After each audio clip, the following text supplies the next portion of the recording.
Welcome to our deep dive. Today, we're looking into something really crucial for, well, anyone making a living from their creativity. Yeah, managing money. It's a big one. Exactly.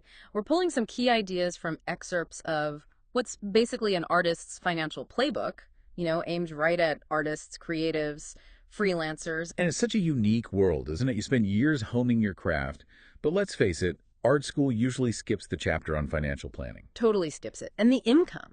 It can be feast or famine, right? A big commission one month, maybe radio silence the next. That inconsistency is the real juggle. Yeah. Balancing that passion, that drive to create with just, paying the bills and planning ahead. It's a genuine challenge. For sure. So our goal here is to really extract the practical stuff from this material, the actionable insights. We want to show how these concepts might help you manage that financial roller coaster. Think about the future and basically make money management a tool. A tool that actually supports your creative freedom rather than feeling like a burden. Precisely. So let's dig in. Okay, so right at the start, this playbook really hammers home a point about mindset. It says the first crucial step for artists is to start thinking differently. How so? Like thinking. Yeah. Like a business. Even if you're a solo artist, a painter, or writer, Yeah. you need to see yourself as the owner, the operator. The CEO of your art idea. I saw that mentioned.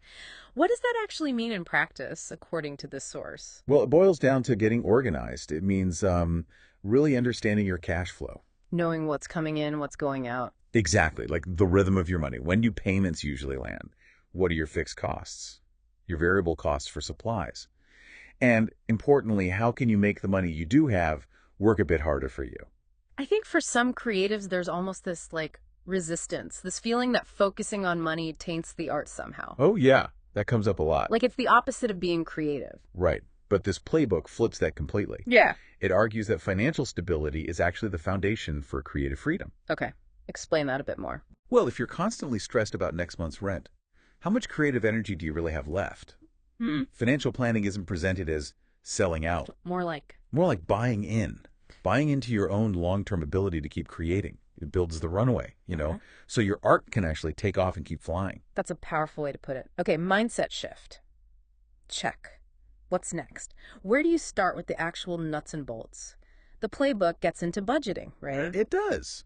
And it keeps it pretty simple, which I think is helpful. It uses that framework you sometimes hear about, the 50-30-20 rule. Okay, break that down. 50%. 50% is for your needs. These are the absolute must-haves. Rent or mortgage, utilities, food, health insurance premiums, maybe essential art supplies you just can't work without. Got it. The non-negotiables. Then 30%. That's for wants. Things that make life nicer or support your creativity in less direct ways. Maybe travel, new tech gadgets, upgrading studio gear that isn't strictly essential, going out, more flexible spending. And the last 20%. That's for your goals. This is future-focused, building savings, investing, maybe aggressively paying down debt like student loans or credit cards. That seems manageable, like a clear framework. Yeah. And one really practical tip related to this, especially for managing that irregular income, is using separate bank accounts. I saw this. Tell me more. It's honestly a game changer for freelancers. The idea is have one dedicated account just for taxes. Every time you get paid, automatically siphon off a percentage, say 20, 30%, whatever your accountant advises into that account. Don't touch it. So no nasty surprises come tax time. Exactly. Then have another separate account for your savings, particularly that emergency fund we need to talk about. And then your main checking account is just for your regular spending, those needs and wants. It just makes it visually clear where everything is. You're not accidentally spending your tax money. Precisely. It removes the guesswork and the temptation. And you don't have to track this all in your head. The playbook mentions tools, right? Yeah, apps like YNB, you need a budget, or Mint are mentioned, or even just setting up a good old spreadsheet. Right. The specific tool isn't as important as the habit. The material really stresses making budgeting a regular thing, like a weekly check-in, maybe Sunday evenings. Just a quick look? Yeah, just see where you're at, how you're spending tracked against your plan, make any small adjustments, keep it alive. Makes sense. Now, you mentioned the emergency fund. For anyone with unpredictable income, those what-ifs feel pretty big. Huge. And the playbook is unequivocal. An emergency fund isn't optional. It's essential. Like absolutely necessary. Period. It's your financial safety net.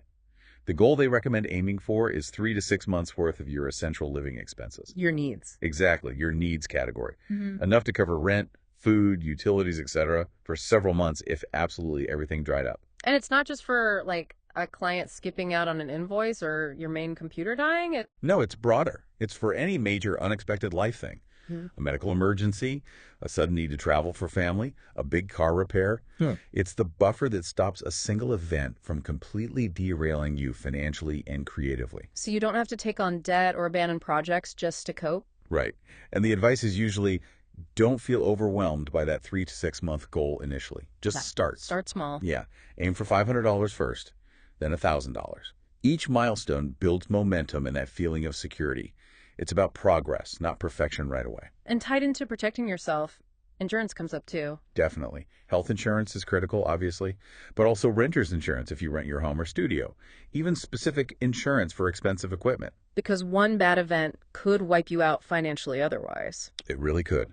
The Playbook points out losing your main gear or facing a huge medical bill without insurance could set you back way more than the cost of the premiums. It's risk management. And, interestingly, it bridges from savings into the future, mentioning that retirement saving is possible, even without a typical 9-to-5 job's 401k. Which leads us nicely into investing. This often feels like the most intimidating part for people, doesn't it? Oh, absolutely. Yeah. There's this perception you need tons of money, or have to be, like some Wall Street guru. Yeah, like you need to be Warren Buffett or something. Exactly. But this material really pushes back against that. The core message is, the most important thing is just to start. You don't need to be an expert. Okay. So how do you start if you're self-employed? What options are highlighted? Well, there are specific retirement accounts designed for freelancers and small business owners.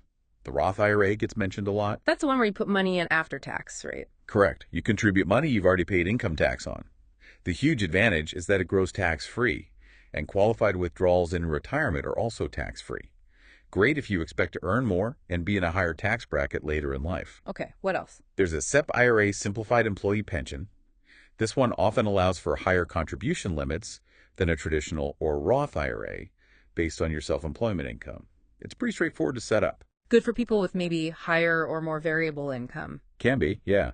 And then for artists or creatives who are really hitting their stride, maybe earning 6 figures, the solo 401k is mentioned. Solo 401k. Yeah, it functions like a traditional 401k, but for a sole proprietor or a business with only owners and their spouses. The reason it's highlighted for higher earners is that it generally allows for the largest potential tax-deferred contributions. You can contribute both as the employee and the employer. Okay, so those are the accounts, the containers. But what do you actually invest in inside those accounts? Stocks, bonds. The Playbook suggests keeping it simple and low cost, especially when starting. Things like ETFs, exchange-traded funds, or index funds are good places to look. Explain those quickly. Think of them like baskets. An index fund, for example, might hold tiny pieces of all the companies in a major market index, like the S&P 500. An ETF is similar, often tracking an index or sector, but it trades like a stock throughout the day. So you get instant diversification. You're not betting on just one company. Exactly. It spreads your risk. And you can usually buy these through major low-cost brokerage firms like Vanguard or Fidelity, which are mentioned. The key isn't trying to pick winners. It's consistency. It's consistency. That's the magic ingredient. Putting away even a small amount, like $100 a month, regularly over decades. The power of compounding growth is incredible. Your money starts earning its own money. Time is really your greatest asset here. That shift from just surviving to actually building wealth is huge. So we've talked managing, saving, investing, but the playbook also touches on growing wealth directly through the creative work itself, right? A more strategic business moves. Yes, this is where the CEO of your art mindset really pays off financially. It shifts from just making art to building a sustainable creative business. Examples. Licensing your work is a big one they mention. Instead of just selling a painting once. Right. You retain the copyright and license the use of an image, maybe for merchandise, book covers, fabric patterns, website graphics. That single piece of art can generate multiple streams of income over time. Residual income. Smart. What else? Diversifying your income streams. Don't rely only on selling original pieces or getting commissions. Could you teach workshops based on your skills? Offer online courses? Sell digital products like presets, templates, guides? Maybe offer coaching or consulting? Spreading the risk, basically, not putting all your eggs in one basket. Exactly. And structurally, forming an LLC, a limited liability company, is mentioned as something to consider as your income grows. Why an LLC? Primarily, it creates a legal separation between your personal assets and your business debts or liabilities. If the business gets sued, potentially your personal savings or home aren't at risk. It also just forces cleaner bookkeeping. And maybe tax advantages. Sometimes, yes. It can open up different ways to handle business income and expenses. And speaking of expenses, the Playbook emphasizes tracking and claiming all your legitimate business deductions. What can really add up for artists? What kind of things are listed? Oh, lots. Studio rent is a big one. Or the home office deduction if you have a dedicated space in your home. Art supplies, obviously. Software subscriptions, Adobe Creative Cloud, etc. Your business phone bill, internet costs, travel for work, professional development, memberships. You need good records, though. Meticulous records are key. But taking these deductions is perfectly legitimate and part of running a business effectively. All these moves, licensing, diversifying, structuring, deducting, they're not just admin chores. They're building something sustainable. Exactly. It's about building a resilient structure that supports your creativity long term, so you have the financial stability and the mental space to focus on making your best work without constantly feeling like you're on the edge of burnout. Looking at all these points from the playbook, the overarching message seems to be that financial health isn't just possible for artists, it's something they deserve. Absolutely. You deserve to thrive, not just scrape by. Your creativity has value, and managing the financial side well allows that value to support you fully. So if we were to boil down the quick takeaways from this material, It's really track your money. Know where it's coming from and going. budget with intention. That 50-30-20 gives a good starting point. Save for those inevitable surprises. Build that emergency fund. Invest for your future freedom, even if you start small. Consistency is key. And fundamentally, treat your art practice like the business it is. Be the CEO. And maybe the most encouraging part is the reminder that you don't have to do everything all at once. Not at all. Just start somewhere. Pick one thing that resonates, one small step you can take this week. That leads to a final thought, maybe something for you listening to ponder. If you chose just one of these ideas today, maybe really committing to tracking your income for the next 30 days, or setting up that separate tax savings account and putting just 10% of your next payment in it, or automating a tiny $25 transfer into an emergency fund each week, how could that single small action begin to change the way you feel about your finances and ultimately reshape your creative path and possibilities over the next year?